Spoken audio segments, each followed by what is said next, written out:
नमस्कार मित्रांनो, या व्हिडिओमध्ये आपण हेअर ट्रान्सप्लांट सर्जरी म्हणजे केस प्रत्यारोपण शस्त्रक्रियेविषयी पेशंटच्या मनातील असलेल्या शंका व त्यांचे समाधान याविषयी जाणून घेऊ.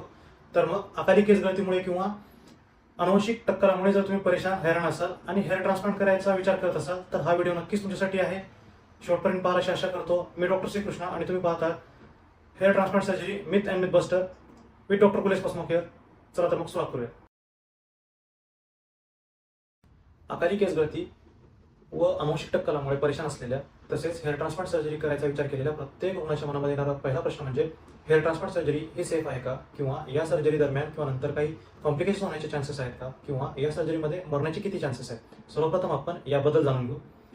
हेअर ट्रान्सप्लांट सर्जरीमध्ये यूज होणारे सर्व सोल्युशन्स, सर्व औषधे हे रुग्णासाठी सेफ असतात. तरी सुद्धा या औषधांचा रुग्णावर काही प्रादुर्भाव तर होत नाही ना, हे सर्वप्रथम पॅच टेस्टच्या सहाय्याने तपासले जाते. तसेच रुग्णाच्या काही रक्ताच्या तपासण्या OECG केली जाते आणि या सर्व तपासण्या केल्याच्या नंतर जनरल फिजिशियन आणि भूलतज्ञाकडून फिजिकल फिटनेस घेतलं जातं आणि मगच ही शस्त्रक्रिया केली जाते.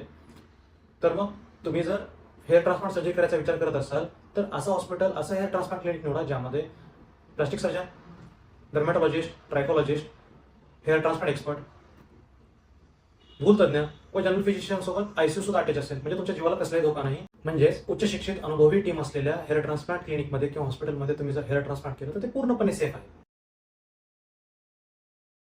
रुग्णांच्या मनामध्ये येणारा पुढचा प्रश्न म्हणजे हेअर ट्रान्सप्लांट केल्यामुळे त्वचेचा कॅन्सर होतो का. सर्वप्रथम आपण त्वचेचा कॅन्सर कशामुळे होतो हे पाहू. रुग्णाची त्वचा किंवा माणसाची त्वचा ही वर्षानुवर्ष कॅन्सर कॉजिंग एजंट म्हणजेच कार्सिनोजन जसे की aniline dyes, aromatic dyes, arsenic, lead, asbestos containing जे सोल्युशन्स असतात किंवा केमिकल्स असतात त्यांच्या संपर्कामध्ये आल्यामुळे किंवा अतिनील किरण जसे की UVB, UVC, UVA किरणांच्या संपर्कामध्ये वर्षानुवर्ष आल्याच्या नंतर त्वचेचा कॅन्सर होण्याचा संभव असतो. हेअर ट्रान्सप्लांट सर्जरीमध्ये यापैकी काहीही यूज होत नाही, त्यामुळे रुग्णांना त्वचेचा कॅन्सर होण्याचा काही चान्सेस नसतो. रुग्णांच्या मनामध्ये येणारा पुढचा प्रश्न म्हणजे हेअर ट्रान्सप्लांट खूप त्रासदायक आहे का, किंवा हेअर ट्रान्सप्लांट करताना खूप दुखतं का. तर आपण याविषयी जाणून घेऊ. हेअर ट्रान्सप्लांट सर्जरी ही तत्सम स्थानिक भुलेच्या प्रभावामध्ये तुमची केली जाते. यामध्ये रुग्णांना स्कॅल्पमध्ये भूल टोचली जाते. तर टोचलेले सुरुवातीचे 1 किंवा 2 इंजेक्शन्स हलकेसे मुंगी टोचल्यासारखे टोचतात. फक्त तेवढाच त्रास होतो. नंतर रुग्णांना एकदा भूल बसल्याच्या नंतर त्याचा कसलाही त्रास होत नाही. हेअर ट्रान्सप्लांट केल्याच्या नंतर दिलेली औषधे वेळेवर न घेतल्याच्या नंतर हलकासा डोकं दुखण्याचा संभव असतो. ते पण गोळ्या घेतल्याच्या नंतर पूर्णपणे कमी होऊन जातं. सो हेअर ट्रान्सप्लांट सर्जरीमध्ये कसलाही त्रास होत नाही असं म्हणण्यापेक्षा हेअर ट्रान्सप्लांट सर्जरीमध्ये खूपच कमी त्रास होतो, त्याविषयी घाबरण्याचे काही कारण नाही. रुग्णांच्या मनामध्ये येणारा पुढचा प्रश्न म्हणजे हेअर ट्रान्सप्लांटमध्ये खूप रक्त जातं का. तर हेअर ट्रान्सप्लांट सर्जरीमध्ये बेसिकली 2 पार्ट असतात किंवा 2 टाईप असतात. एक FUT आणि FUE म्हणजे फॉलिक्युलर युनिट ट्रान्सप्लांटेशन आणि follicular unit extraction. Follicular unit ट्रान्सप्लांटेशनमध्ये पूर्णपणे डोनर एरियामधून एक स्ट्रीप काढली जाते आणि टाके दिले जातात. त्या केसमध्ये 1 ते 1.5 युनिट रक्तस्राव होण्याचे चान्सेस असतात. बट अत्याधुनिक पद्धती म्हणजे जसे की मायक्रो FUE किंवा बायो FUE हार्डली 50 ते 100 ml ब्लड जातं, त्यामुळे रक्तस्राव होण्याचे काही हेअर ट्रान्सप्लांटमध्ये चान्सेस नसतात. तरी सुद्धा हा रक्तस्राव सुद्धा अँटीफायब्रोलायटिक जसे की ट्रान्सगॅमिक ॲसिड किंवा अँटीहिमोरेजिक ड्रग जसे की इथामसेलेट यासारख्या ड्रगने जो काही रक्तस्राव होतो तो सुद्धा कंट्रोल केला जाऊ शकतो. सो हेअर ट्रान्सप्लांटमध्ये खूप रक्त जात नाही, त्याविषयी घाबरण्याचे काही कारण नाही. पुढचा प्रश्न म्हणजे हेअर ट्रान्सप्लांट करताना अनलिमिटेड ग्राफ्ट लावले जातात का. तर आजकाल इंस्टा, फेसबुकवर बरेचसे पोस्ट आहेत की ज्यावर मेन्शन केलं जातं की अनलिमिटेड ग्राफ्ट 20,000मध्ये, 30,000मध्ये, 40,000मध्ये अनलिमिटेड ग्राफ्ट. तर बेसिकली हेअर ट्रान्सप्लांट करत असताना एका दिवसामध्ये पेशंटची सेफ्टी प्रोफाईल पाहून 2,000 ते 3,000 ग्राफ्ट लावले जाऊ शकतात. यापेक्षा जास्त ग्राफ्ट लावणं हे पेशंटसाठी त्रासदायक किंवा कॉम्प्लिकेटेड होऊ शकतं. सो एका दिवसामध्ये मॅक्सिमम 2,000 ते 3,000 ग्राफ्ट सेफली पेशंटला लावले जाऊ शकतात. त्याच्यापेक्षा जास्त ग्राफ्ट लावले जाऊ शकत नाहीत. एका दिवसाच्या ऐवजी 2 दिवस जरी सर्जरी केली तरी 5,000 ते 6,000 ग्राफ्ट मॅक्सिमम लावता येतात. अनलिमिटेड ग्राफ्ट नावाची काही कन्सेप्ट नसते. मॅक्सिमम 2 दिवसामध्ये FUE, FUT कंबाईन करून किंवा बियर्ड एरिया म्हणजेच दाढीच्या एरियामधून किंवा छातीचे केस घेऊन मॅक्सिमम 6,000 2 दिवसामध्ये ग्राफ्ट लावले जाऊ शकतात, किंवा एका दिवसामध्ये 2,000 ते 3,000 ग्राफ्ट लावले जाऊ शकतात सेफली. रुग्णांच्या मनामध्ये येणारा पुढचा प्रश्न म्हणजे हेअर ट्रान्सप्लांट सर्जरी केल्याच्या नंतर चेहरा खूप सुचतो का, किंवा ही सूज परमनंट असते का. तर याविषयी आपण जाणून घेऊ. हेअर ट्रान्सप्लांट सर्जरीमध्ये रक्तस्राव कंट्रोल करण्यासाठी टुमेसन नावाचं सोल्युशन किंवा सलाईन सोल्युशन हे त्वचेमध्ये टोचले जातात.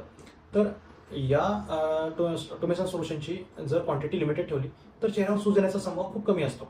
आणि ही सूज सुद्धा आलेली मेडिकेशनच्या सहाय्याने किंवा गोळ्यांच्या सहाय्याने कमी करता येते आणि 3 ते 4 दिवस मॅक्सिमम होऊ शकते, त्यानंतर ती आपोआप कमी होऊन जाते. त्यामुळे त्याविषयी काही घाबरण्याचं कारण नाही.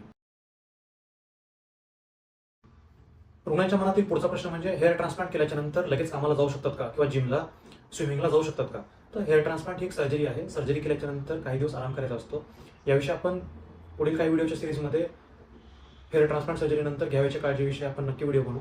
तरी सुद्धा या व्हिडिओमध्ये मी तुम्हाला एवढं सांगू इच्छितो की हेअर ट्रान्सप्लांट केल्याच्या नंतर 7 ते 10 दिवस तुम्ही आराम करावा आणि त्यानंतरच दमादमाने किंवा हळूहळू कामाकडं बाहेर वळावं. स्विमिंगसाठी आणि जिमसाठी तुम्ही 1 महिन्यानंतर डॉक्टरच्या सल्ल्यानुसार जॉईन करू शकता किंवा जाऊ शकता. पुढचा प्रश्न म्हणजे हेअर ट्रान्सप्लांट केल्याच्या नंतर हेअर फॉल किंवा हेअर लॉस वाढतो का?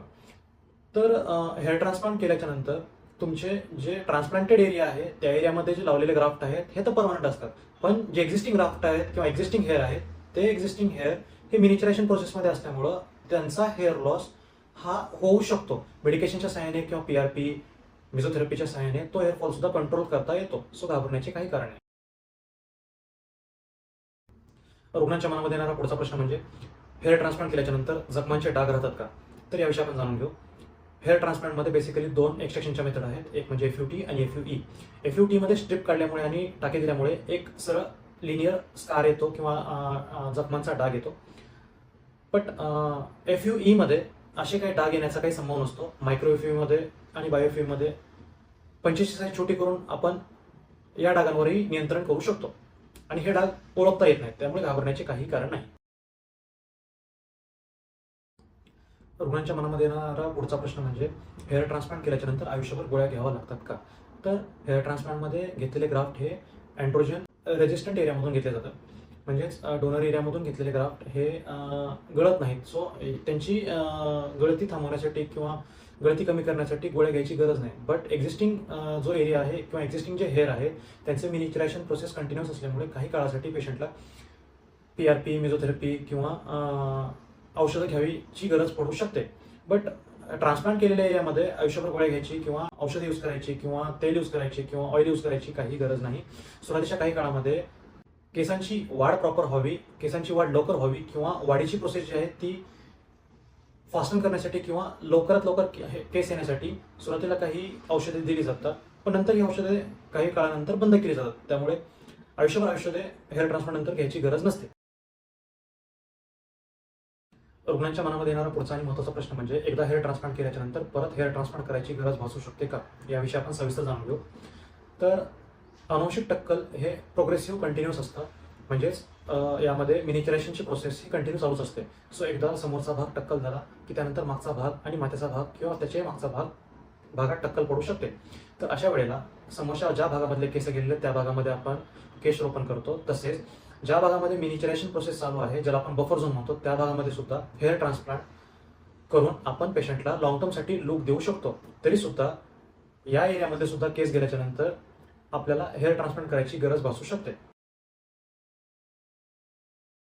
जवळच्या काळामध्ये रुग्णांच्या मनामध्ये काही नवीन प्रश्न यायला लागले, जसे की हेअर ट्रान्सप्लांट केल्याच्या नंतर ब्रेन डॅमेज किंवा स्मृतिभ्रंश होतो का? याविषयी आपण जाणून घेऊ.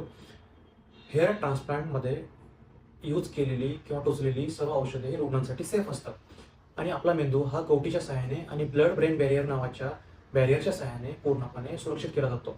तर आपलं सोल्युशन हे ब्लड ब्रेन बॅरियर क्रॉस करू शकत नाही. सो पेशंटच्या मेंदूला काही त्रास होण्याचा किंवा काही डॅमेज होण्याचा काही संभवच नसतो. त्यामुळे हेअर ट्रान्सप्लांट केल्याच्या नंतर स्मृतिभ्रंश होतो किंवा ब्रेन डॅमेज होतो अशी कुठलीही केस आतापर्यंत रजिस्टर्ड नाही आहे आणि ती होतही नाही. त्यामुळे घाबरण्याचे काही कारण नाही. रुग्णांच्या मनामध्ये येणारा पुढचा प्रश्न म्हणजे हायपरटेन्शन म्हणजेच ब्लड प्रेशर, थायरॉइड, शुगर किंवा सोरायसिस असलेल्या पेशंटमध्ये हेअर ट्रान्सप्लांट करता येते का? आपण याविषयी जाणून घेऊ. तर hair hypertension, psoriasis, sugar, thyroid हे सर्व हेअर ट्रान्सप्लांटसाठी रिलेटिव्ह कॉन्ट्राइंडिकेशन्स आहेत, बट ॲब्सोल्यूट कॉन्ट्राइंडिकेशन्स नाही आहेत. याचाच अर्थ असा होतो की डर्मॅटॉलॉजिस्ट आणि जनरल फिजिशियनच्या कन्सेंटनंतर भूलतज्ञांच्या मार्गदर्शनाखाली आपण अशा पेशंटमध्ये सुद्धा हेअर ट्रान्सप्लांट सेफली परफॉर्म करू शकतो आणि अशा खूप साऱ्या केसेस ज्यामध्ये कसले कॉम्प्लिकेशन्स झालेले नाहीत अशा केसेस रजिस्टर्ड आहेत. अशा केसेस आम्ही पण केलेल्या आहेत आणि मेडिकेशनच्या सहाय्याने सुद्धा हे कॉम्प्लिकेशन्स सर्जरी दरम्यान आणि सर्जरी नंतर सुद्धा कंट्रोल केले जाऊ शकतात. त्यामुळे अशा केसेसना सुद्धा घाबरण्याची गरज नाही. अशा केसेसमध्ये सुद्धा हेअर ट्रान्सप्लांट सर्जरी ही सेफली परफॉर्म केली जाऊ शकते. तर मग मित्रांनो, व्हिडिओ कसा वाटला आम्हाला कमेंट करून कळवा. तुमचा अभिप्राय आमच्यासाठी महत्त्वपूर्ण आहे. व्हिडिओ आवडल्यास लाईक करायला व मित्रमैत्रिणींसोबत शेअर करायला विसरू नका. पुढील काही व्हिडिओमध्ये आपण टक्कलाचे प्रकार, हेअर ट्रान्सप्लांटचे प्रकार, हेअर ट्रान्सप्लांटसाठी लागणारा वेळ, खर्च, तसेच हेअर ट्रान्सप्लांट केल्याच्यानंतर किती दिवसानंतर केस येतात याविषयी सविस्तर चर्चा करू. तसेच सुपारीमुळे, तंबाखूमुळे होणारे मुखकर्करोग, चेहऱ्यावरील डाग, धब्बे, लठ्ठपणा व वजन विकार याविषयी सुद्धा आपण जाणून घेणार आहोत. So stay connected, stay happy, be healthy. Thank you. धन्यवाद.